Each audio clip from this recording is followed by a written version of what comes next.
So hello everyone, আসসালামু আলাইকুম। কেমন আছেন সবাই? আশা করছি সবাই ভালো আছেন। আলহামদুলিল্লাহ আমিও ভালো আছি।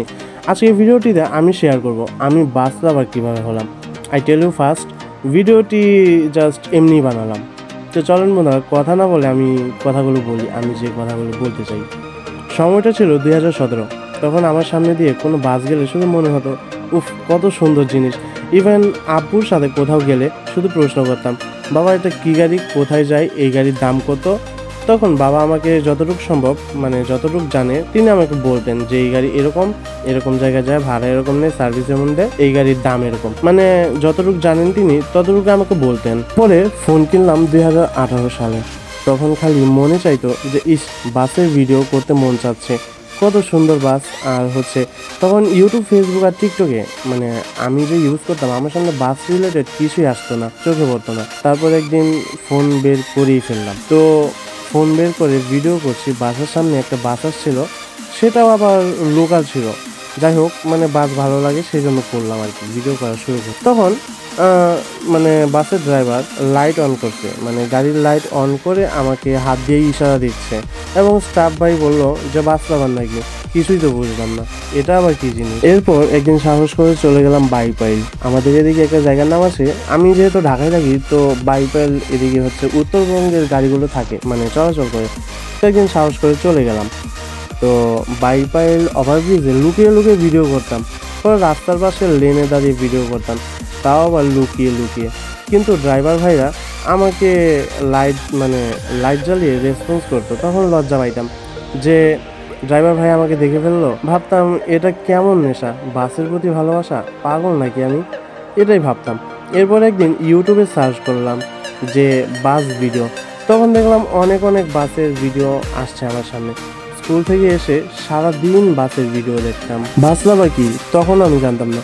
পরে ক্লাস 9-এ পড়ি, তখন আমি বন্ধুকে একদিন বলি যে বন্ধু, এই কাহিনী, আমার বাস খুব ভালো লাগে, বাসের প্রতি ভালোবাসা আমার। তো পরে আমাদেরও বলে তুই বাস লাভার নাকি। তা আমি বললাম যে এটা আবার কি জিনিস। পরে ও আমাকে বলল যে যতটুকু জানেও আমাকে বলল ও বাস লাভারও না, বাস লাভিংও করে না। পরে আমার পরিচয় হয় জুবায়েরের সাথে, যার সাথে এই বাস লাভিং জগতে আমার ঢোকা। মূলত ওর সাথে আমি বাস লাভিং জগতে ঢুকছি, তার সাথে পরিচয় আমাদের কলেজে একটা গ্রুপ থেকে। পরে ও আমাকে একদিন ডাকলো বাস লাভিং করবে, তো জানি না কিছু, গেলাম দেখা করতে। তখন দেখি ওই বাসের ভিডিও করে, তো আমাকে বলে যে লজ্জা পাইও না, ফোন বের করে ভিডিও করো। তখন শুরু করলাম ভিডিও, তাও আবার না লুকিয়ে, সামনাসামনি দাঁড়িয়ে ভিডিও করা শুরু করলাম। তখন থেকে জুবায়ের আমাকে অনেক কিছু বলতে লাগলো, বাস লাভার কি, কোন ব্র্যান্ডের বাস, কোনটা কী বাস, সব কিছু আমাকে বললো। তখন থেকে শুরু হয় আমার বাস লাভিং করা। দিনে প্রায় বেশিরভাগ সময় ওর সাথে আমি ভিডিও করতাম, দেখতাম যে এটাতে আলাদা একটা শান্তি লাগে। পরে আমি বাস লাভার জগতে পা দিই, শুরু হয় বাস লাভার হিসেবে ভিডিও করা। তবে এখানে আরেকটা কথা আছে, যখন আমি ভিডিও করতে যেতাম এবং বাসের ভিডিও দেখতাম ইউটিউব, ফেসবুকে, তখন আমার আশেপাশের মানুষ, বন্ধুবান্ধবরা অনেক কিছুই বলতো আমাকে যে তুই পাগল নাকি, তুই কেমন ধরনের মানুষ, তুই এসব কী দেখোস, বিভিন্ন কথা বলতো আমাকে, পাগল ছাগল অনেক কিছুই বলতো।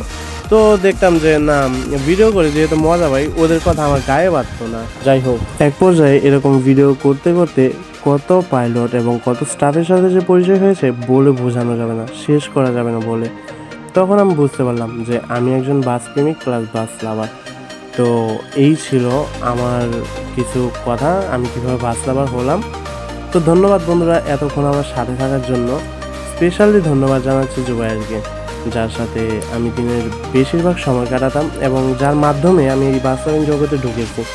ধন্যবাদ তাকে। তো আজকের জন্য বিদায় নিচ্ছি, দেখা হচ্ছে পরবর্তী ভিডিওতে ইনশাআল্লাহ।